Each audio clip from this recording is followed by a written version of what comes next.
So my background is special needs nursing, and that's what I did before having our 3 children.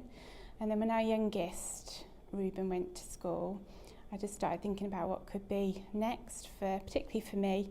And I just always had a heart for children with special needs. So we kind of just thought, I wonder if fostering is something that we could do. And we knew that you could do respite fostering for children with special needs. So we decided to look into it, and we made the phone call to the council, and a chap came to see us and did the initial assessment, and it started a new chapter really.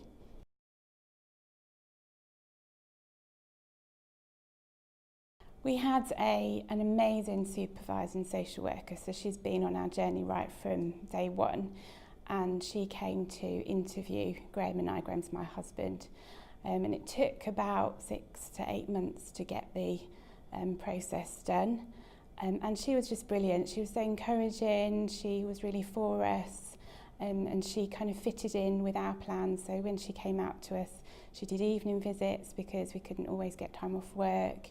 She just fitted around us and really wanted to work with us and our family, and she was amazing. We were really grateful to her, and then once the assessment was completed, we then went to panel, and I was quite worried about that, but actually it was a really positive experience, and it went really well. So actually, all in all, it was a really good positive experience.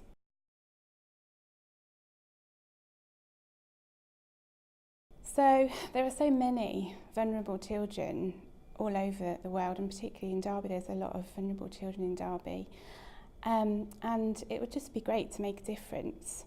You know, even if it was just one child that you could foster for a week or 2 weeks or a year or years, you don't know the difference you could make to a child who maybe has never had a family before, doesn't know what it is like to be loved and valued and a sense of self-worth, and you know, you're the one that could change that.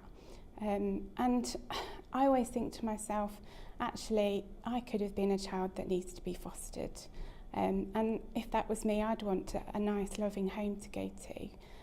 So if you have got you know, a spare bedroom, if you have got the ability to love another child, then please do it. So fostering has been an amazing journey for our family, particularly alongside, I didn't mention before, but alongside doing special needs children, we also did respite babies. And I think the thing that stands out for us, particularly with the babies, is that when you get them, they're often quite unconfident, they can be quite scared, quite shocked babies, and to see them grow into really confident little characters has just been amazing. To see them learn to play and just to see them laugh and enjoy life again is probably the most rewarding thing about fostering, I would say. So I think the main challenge that I've experienced, or we've experienced, is that when you get a child or a young person in your care, you want to know that their future is secure. You want to know what's going to happen to them next once they move on from you. And sometimes that can often take longer than you think. Maybe you think that you've got the answer, and the way that you think it should go isn't always the way that the courts decide, and I think sometimes that can be really difficult.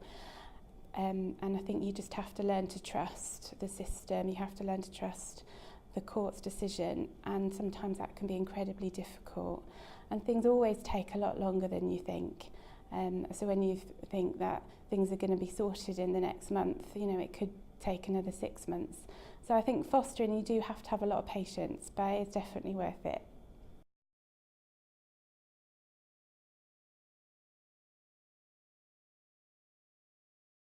When we initially thought about fostering, I think one of my fears was how are our children going to react to it.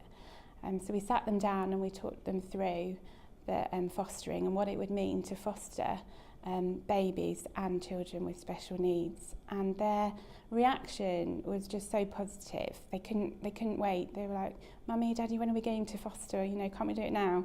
And to start with, we fostered a young lad who had severe autism on a respite basis, and they were just amazing with him. They were really patient, really kind. They understood that he had special needs, and we were just really proud of the way that they accepted him. And then alongside him, we also did respite babies, and particularly one little baby kept coming back to us for respite. And I was quite concerned how that would have an impact, especially on our youngest child, who is 7. But he's just been incredible. He's taught this young baby that we've got how to play, how to share, how to just enjoy playing, and he's just been amazing. And there's been no jealousy, there's been